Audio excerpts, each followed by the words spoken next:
Hello everyone, स्वागत है आपका हमारे YouTube channel future focus hub में। आज हम पढ़ेंगे नेशनल पार्क के बारे में, जो एमपी के नेशनल पार्क हैं। इंडिया के नेशनल पार्क का वीडियो हम बाद में बनाएंगे। आज हम पढ़ेंगे एमपी के नेशनल पार्क के बारे में। ओके, तो चलिए शुरू करते हैं।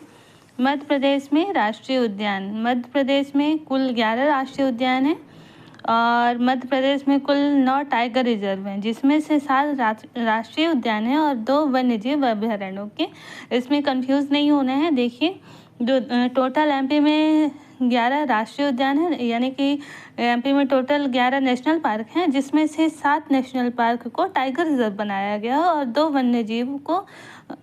वन्यजीव अभयारण्य को टाइगर रिजर्व बनाया गया है। ठीक है, तो 11 नेशनल पार्क हैं और 9 टाइगर रिजर्व हैं। 9 टाइगर रिजर्व में 7 नेशनल पार्क हैं और 2 वन्यजीव अभयारण्य। ठीक है, और ये टाइगर रिजर्व को याद करने के लिए, टाइगर रिजर्व जो है उनके नाम याद करने के लिए हम एक ट्रिक बनाए हैं, कपास पे बांस से मारो। ओके, ये ट्रिक आप याद कर लेंगे। ये जो है इसको याद कर लेंगे तो आपको ये सारे नाम याद करने में आसानी होगी। कपास पे बांस से मारो। तो चलिए देखते हैं कैसे। क से कान्हा किसली राष्ट्रीय उद्यान, पन्ना राष्ट्रीय उद्यान, सतपुड़ा राष्ट्रीय उद्यान, पेंच राष्ट्रीय उद्यान और बांधवगढ़ राष्ट्रीय उद्यान, संजय डुबरी राष्ट्रीय उद्यान, जो हुआ तो माधव राष्ट्रीय उद्यान। ठीक है, और जो हुआ तो रानी दुर्गावती वन्यजीव अभयारण्य और रातापानी वन्यजीव अभयारण्य। तो ये जो 2 हैं, 7 तो ये नेशनल पार्क हो गए जिनको टाइगर रिजर्व बनाया गया है, और ये जो 2 अभयारण्य हैं इनको भी टाइगर रिजर्व में ऐड किया गया है। ओके, तो आप ये याद कर लीजिएगा, कपास पे बांस से मारो। चलिए अब हम लोग नेशनल पार्क के बारे में शुरू करते हैं और टाइगर रिजर्व को अगली क्लास में पढ़ेंगे। तो आज चलिए हम लोग शुरू करते हैं कान्हा किसली राष्ट्रीय उद्यान। ठीक है, ये कान्हा किसली राष्ट्रीय उद्यान का फोटो भी हम लेके आए हैं, जिसमें आप लोग देख सकते हैं कान्हा नेशनल पार्क लिखा हुआ है और यह मंडला बालाघाट में स्थित है। यह एमपी का सबसे बड़ा राष्ट्रीय उद्यान है। इसका क्षेत्रफल 940 वर्ग किलोमीटर है। इसे वन्यजीव अभयारण्य 1933 में बनाया गया है और वर्ष 1955 में राष्ट्रीय उद्यान तथा 1974 में टाइगर रिजर्व बनाया गया है। ठीक है, देखिए कान्हा किसली नेशनल पार्क जो है यह मंडला बालाघाट में स्थित है और यह एमपी का सबसे बड़ा राष्ट्रीय उद्यान है। इसका क्षेत्रफल 940 वर्ग किलोमीटर है। सॉरी, यहाँ पे थोड़ा सा टाइप करने में मिस्टेक हो गया है, कम लिखा है, उसको केएम लिखना था। ठीक है, तो इसका क्षेत्रफल 940 वर्ग किलोमीटर है। इसे वन्यजीव अभयारण्य 1933 में बनाया गया है और वर्ष 1955 में राष्ट्रीय उद्यान तथा 1974 में टाइगर रिजर्व बनाया गया। देखिए, इसे सबसे पहले 1933 में वन्यजीव अभयारण्य बनाया गया, फिर 1955 में राष्ट्रीय उद्यान बनाया गया। उसके पहले एमपी में कोई भी नेशनल पार्क नहीं था। 1955 में सबसे पहले कान्हा किसली राष्ट्रीय उद्यान बना है और 1974 में टाइगर रिजर्व बनाया गया है। ठीक है, तो सबसे पहले 1933 में वन्यजीव अभयारण्य बना कान्हा किसली राष्ट्रीय उद्यान, फिर उसके बाद 1955 में राष्ट्रीय उद्यान बनाया गया। उसके पहले एमपी में कोई राष्ट्रीय उद्यान नहीं था और 1974 में टाइगर रिजर्व बनाया गया। यह एमपी का प्रथम राष्ट्रीय उद्यान है। मैंने पहले ही आपको बताया है कि यह एमपी का सबसे पहला राष्ट्रीय उद्यान है। इसके पहले एमपी में कोई राष्ट्रीय उद्यान नहीं था। इसमें बंजर नदी, हालो नदी व सुपर्ण नदियाँ भी बहती हैं। ये जो नेशनल पार्क है उसके बीच से उसमें बंजर नदी, हालो नदी व सुपर्ण नदियाँ प्रवाहित होती हैं। एमपी का पहला राष्ट्रीय उद्यान है जहाँ हवाई पट्टी मौजूद है। यहाँ हवाई पट्टी भी मौजूद है। इस नेशनल पार्क में हवाई पट्टी भी मौजूद है, जो यह एमपी का पहला राष्ट्रीय उद्यान है। इसके अलावा भी कहीं ऐसा नहीं है। इसे वर्ल्ड बैंक की सहायता से पार्क इंटर प्रोविजनल योजना, जिसे जंगल गलियारा योजना भी कहते हैं, चलाई जा रही है। इसके तहत बांधवगढ़, पन्ना व कान्हा किसली राष्ट्रीय उद्यान जोड़ा जाएगा। इसमें योजना चलाई गई है। अभी कोई ऐसा वो नहीं है, अभी तक बना नहीं है, मतलब ये योजना शुरू करना है, जिसमें बांधवगढ़ नेशनल पार्क, कान्हा किसली और पन्ना जो है इनको ऐसे बीच से कुछ सिस्टम बनाया जाएगा जिनका एक मतलब कि एक सिस्टम ऐसा होगा जो जहाँ आसानी से एक स्थान से दूसरे स्थान तक एक ही रोड पे मतलब एक ही सिस्टम से जाया जा सकता है है ना। गलियारा, जैसे जिसे गलियारा योजना भी कहते हैं, जिसे जंगल गलियारा योजना, यानी कि जंगल जंगल जैसे कुछ ऐसा सिस्टम बनाया जाएगा जो एक स्थान से दूसरे स्थान तक बड़े आसानी से जा सकते हैं। इसे वर्ल्ड बैंक की सहायता से पार्क एंटर प्रोविजनल योजना, जिसे जंगल गलियारा योजना भी कहते हैं, तो ये चलाए जाएंगे। तो कौन कौन से हैं? बांधवगढ़, कान्हा और पन्ना में ये गलियारा योजना बनाई जाएगी। एमपी का राजकीय पशु बारहसिंघा सर्वाधिक कान्हा किसली राष्ट्रीय उद्यान में पाया जाता है। एमपी का राजकीय पशु जो है वो बारहसिंघा है। यह सर्वाधिक कान्हा किसली नेशनल पार्क में ही पाए गए हैं। यह एमपी का पहला राष्ट्रीय उद्यान है जिसने अपना शुभंकर जारी किया है। हाँ, ये शुभंकर क्या होता है? शुभंकर एक जैसे मूर्ति हो गई, उसको डिज़ाइन किया जाता है और वो स्पेशल होता है उस नेशनल पार्क के लिए। यानी कि कुछ देखिए, लोगो अलग होता है, शुभंकर अलग होता है।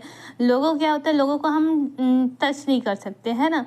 और टच नहीं कर सकते मतलब कि जैसे इसमें हमारे यूट्यूब चैनल में फ्यूचर फोकस FFH करके एक लोगो है, उसको आप टच नहीं कर सकते, वैसे अलग से पकड़ नहीं सकते, छू नहीं सकते, है ना, उठा नहीं सकते। बट ये जो होता है शुभंकर होता है, शुभंकर को क्या हम लोग छू सकते हैं, बड़े आसानी से टच कर सकते हैं ना, पकड़ सकते हैं, ऐसा होता है। तो यह नेशनल पार्क जो है Kanha Kisli national park MP का पहला नेशनल पार्क है जिसने अपना शुभंकर जारी किया है। भूर सिंह द बारहसिंघा, जो शुभंकर जारी किया उसका नाम है भूर सिंह द बारहसिंघा नाम का एक जारी किया 2017 में। और इसे डिज़ाइन कौन किया है? जिसे रोहन चक्रवर्ती द्वारा डिज़ाइन किया गया है। कौन डिज़ाइन किया है? रोहन चक्रवर्ती। ठीक है, अब आते हैं पन्ना राष्ट्रीय उद्यान में। ये पन्ना राष्ट्रीय उद्यान है, देखिए यहाँ शेर सब बैठे हुए हैं। पन्ना राष्ट्रीय उद्यान, इसे वर्ष 1981 में राष्ट्रीय उद्यान बनाया गया। 1994 में टाइगर प्रोजेक्ट में शामिल किया गया है। तो देखिए, पन्ना राष्ट्रीय उद्यान जो है तो इसे वर्ष 1981 में राष्ट्रीय उद्यान बनाया गया और 1994 में इसे टाइगर प्रोजेक्ट में शामिल किया गया। इसे भारत के राष्ट्रीय उद्यान का रत्न कहा जाता है। पन्ना में तो वैसे भी हीरा पाया जाता है, आप लोग तो सब जानते ही हैं। और इसे पूरे भारत में जितने राष्ट्रीय उद्यान हैं उनका रत्न माना जाता है। इसे 2017 में भारतीय पर्यटन विभाग ने सर्वश्रेष्ठ राष्ट्रीय उद्यान का दर्जा दिया। ठीक है, तो एमपी में जो पन्ना राष्ट्रीय उद्यान है उसे 2017 में भारतीय पर्यटन विभाग ने सर्वश्रेष्ठ राष्ट्रीय उद्यान का दर्जा दिया। पन्ना राष्ट्रीय उद्यान के बीच से केन नदी प्रवाहित होती है। यहाँ पांडव झरना भी है। इसमें रेप्टाइल्स पार्क बनाया गया है, यानी कि स्तनधारी उद्यान जो होते हैं वो भी बनाए गए हैं। इसमें जंगली भैंसों का संरक्षण किया जाता है। यहाँ गिद्ध पुनर्वास केंद्र भी खोला गया है। ठीक है, इसमें क्या है कि जंगली भैंसों का संरक्षण किया गया है। अच्छा, उसमें क्या था? कान्हा किसली में क्या था? बारहसिंघा सर्वाधिक थे और इसमें जंगली भैंसों का संरक्षण किया जाता है। और यहाँ गिद्ध पुनर्वास केंद्र भी खोला गया है, यानी कि जो गिद्ध हैं वो अगर कहीं चले जाते हैं फिर उनको लाया भी जाता है। यहाँ गिद्ध पुनर्वास केंद्र भी खोला गया है। सतपुड़ा राष्ट्रीय उद्यान, ये देखिए सतपुड़ा राष्ट्रीय उद्यान की जो इमेज है उसको आप ध्यान से देखिए। यहाँ बहुत सारे जीव जंतु हैं।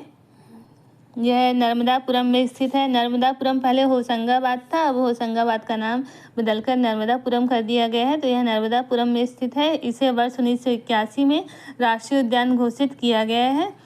ठीक है, जो सतपुड़ा नेशनल पार्क है उसे 1981 में नेशनल पार्क घोषित किया गया है। यहाँ सर्वाधिक गौर पशु कृष्ण मृग पाए जाते हैं। ठीक है, इसमें देनवा नदी बहती है। यह पचमढ़ी बायोस्फीयर रिजर्व में शामिल है। ओके, तो 1981 में नेशनल पार्क बनाया गया और यह पचमढ़ी बायोस्फीयर रिजर्व में भी शामिल है। यहाँ देनवा नदी बहती है। यहाँ सर्वाधिक गौर पशु कृष्णमृग पाए जाते हैं। जो देनवा नदी है वो सहायक नदी है। बांधवगढ़ राष्ट्रीय उद्यान, ये देखिए बांधवगढ़ नेशनल पार्क, यहाँ बाघ पाए जाते हैं। बांधवगढ़ राष्ट्रीय उद्यान यह उमरिया में स्थित है।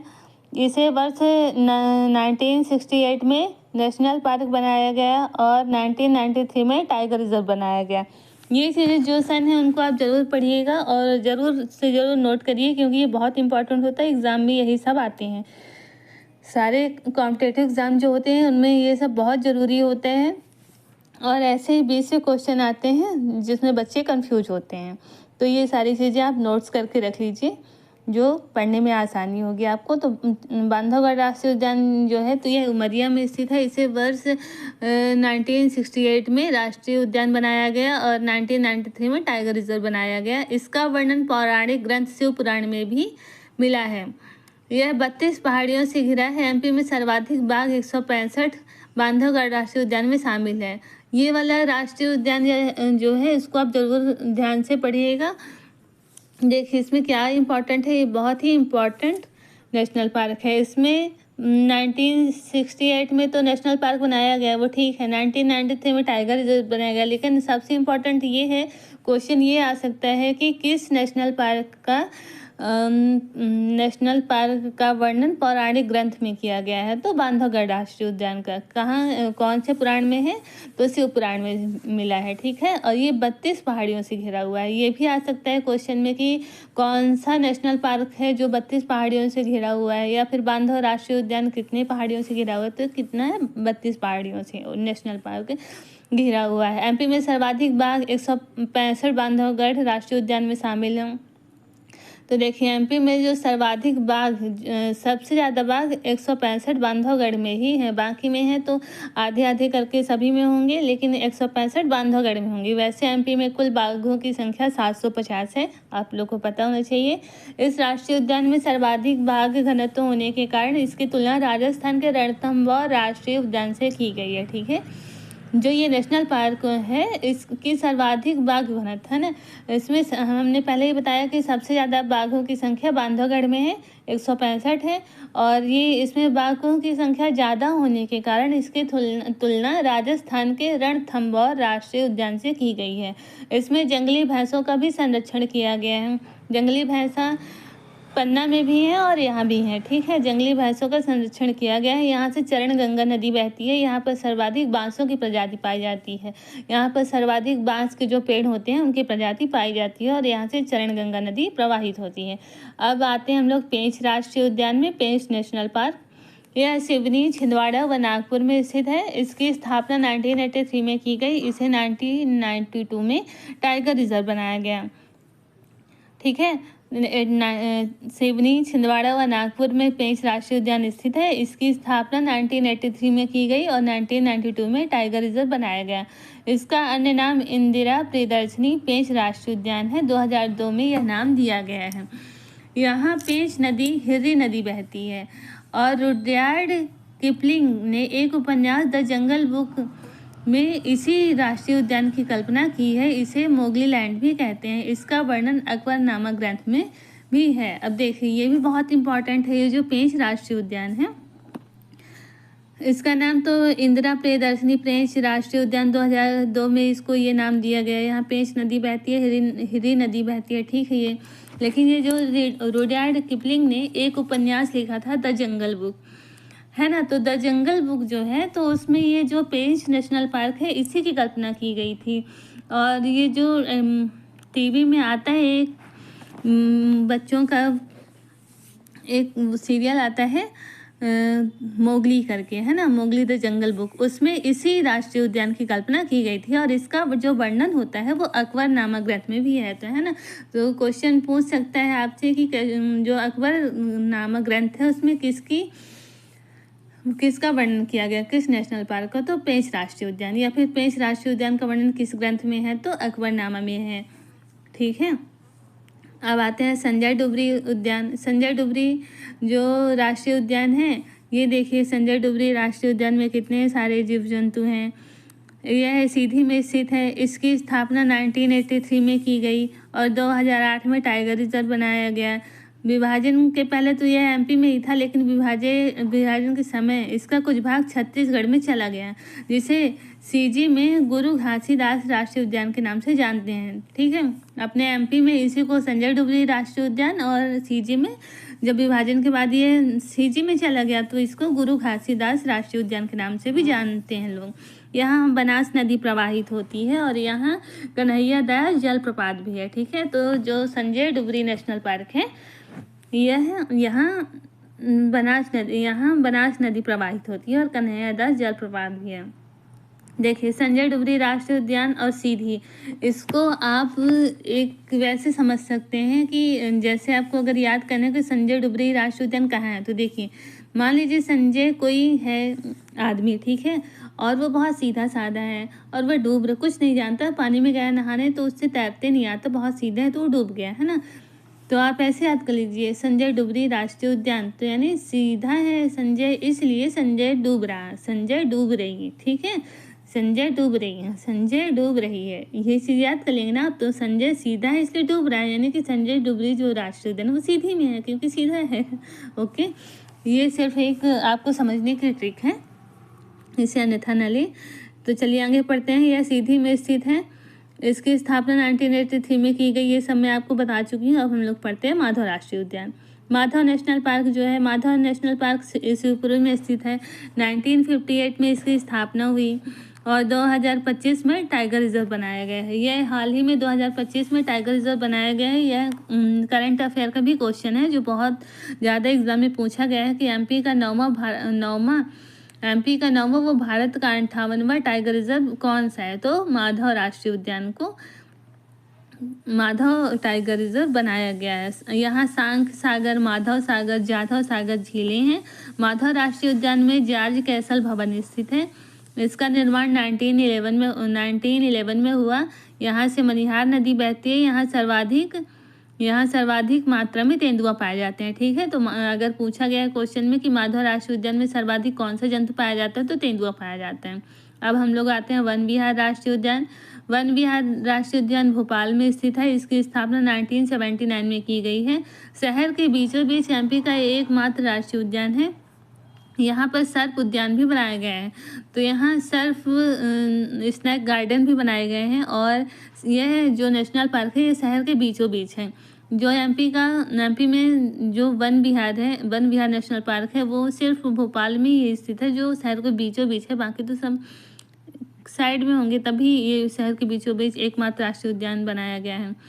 इसे आधुनिक चिड़ियाघर भी कहते हैं। यहाँ पक्षियों को गोद लेने की योजना भी चलाई गई है। जैसे गोद लेना है यानी कि जैसे मान लीजिए कोई अपने घर में पाला है, उसको नहीं पाल सकते, किसी कारणवश नहीं रख सकता, तो वो वहाँ जाके अपना दे भी सकता है, ठीक है। या फिर जो बाहर जीव जंतु हैं वो इधर उधर घूम रहे हैं, तो उनको वहाँ भी जाके संरक्षित किया जा सकता है। अब आते हैं डायनासोर जीवाश्म राष्ट्रीय उद्यान।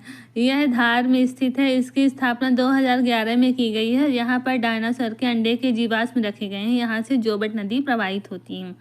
तो डायनासोर जीवाश्म नेशनल पार्क जो है तो यह धार में स्थित है, ठीक है। इसकी स्थापना कब की गई है, तो 2011 में की गई है। और यहाँ पर डायनासोर के अंडे जीवाश्म रखे गए हैं। यहाँ से जोबट नदी बहती है। और जीवाश्म राष्ट्रीय उद्यान, तो जीवाश्म राष्ट्रीय उद्यान कौन सा है? जीवाश्म राष्ट्रीय उद्यान है यह डिंडौरी में स्थित है। इसकी स्थापना 1983 में हुई। यह डिंडौरी के घुघुआ गांव में है, इसलिए इसे घुघुआ राष्ट्रीय उद्यान भी कहते हैं। यह एमपी का सबसे छोटा नेशनल पार्क है।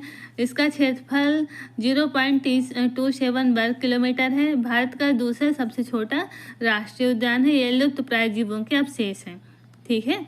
तो देखिए यह जो जीवाश्म राष्ट्रीय उद्यान है यह डिंडोरी में स्थित है। इसकी स्थापना 1983 में हुई और डिंडोरी के एक गांव है घुघुआ, वहाँ यह नेशनल पार्क है, इसलिए घुघुआ राष्ट्रीय उद्यान है। एग्जाम में घुघुआ राष्ट्रीय उद्यान के नाम से क्वेश्चंस भी आते हैं। तो अगर पूछा गया कि घुघुआ राष्ट्रीय उद्यान कहाँ है, तो डिंडोरी में है, बताना है। और अगर पूछा गया कि जो घुघुआ राष्ट्रीय उद्यान में क्या पाया जाता है, तो वहाँ जीवाश्म पाए जाते हैं, ठीक है। ये ध्यान से आप नोट्स कर लीजिएगा। यह एमपी का सबसे छोटा राष्ट्रीय उद्यान है। यह एमपी का सबसे छोटा नेशनल पार्क है जिसका क्षेत्रफल 0.27 वर्ग किलोमीटर है। भारत का दूसरा सबसे छोटा नेशनल पार्क है। यह लुप्त प्राय जीवों के अवशेष हैं, यानी कि जो लुप्त हो चुके हैं जो जीव हैं उनके अवशेष यहाँ रखे गए हैं। फिर आता है पालपुर कोनो राष्ट्रीय उद्यान। पालपुर कोनो राष्ट्रीय उद्यान यह श्योपुर में स्थित है। इसकी स्थापना 2018 में हुई और यहाँ कोनो नदी बहती है, ठीक है। पालपुर कोनो नेशनल पार्क कहाँ है? यह श्योपुर में स्थित है। इसकी स्थापना 2018 में हुई है और यहाँ कोनो नदी बहती है। तो आपका नेशनल पार्क यहाँ से कंप्लीट हुआ। अब हम लोग इसके बाद पढ़ेंगे टाइगर रिजर्व। तो ये सारे नोट्स जो मैंने पढ़ाया है इनको आप अच्छे से नोट कर लीजिए, क्योंकि ये बहुत ही इम्पॉर्टेंट है और सारे कॉम्पिटिटिव एग्ज़ाम में पूछे जाते हैं, बहुत सारे क्वेश्चन इनमें से आते हैं। तो आपको अच्छे से पढ़ना है, तैयारी करना है और नोट्स बनाना है। और हमारी वीडियो कैसी लगी आपको ये आप कमेंट बॉक्स में ज़रूर बताइए, जिससे हम आपके सारे डाउट्स भी क्लियर कर सकें। और अच्छी वीडियो बनाने के लिए आपके कमेंट की हमें बहुत ज़्यादा रिक्वायरमेंट है। ओके, तो आप ज़रूर से ज़रूर बताएं कि हमारा वीडियो आपको कैसा लगा। और चैनल, अगर आपको हमारी वीडियो अच्छी लगी तो चैनल को लाइक और सब्सक्राइब करें। ओके।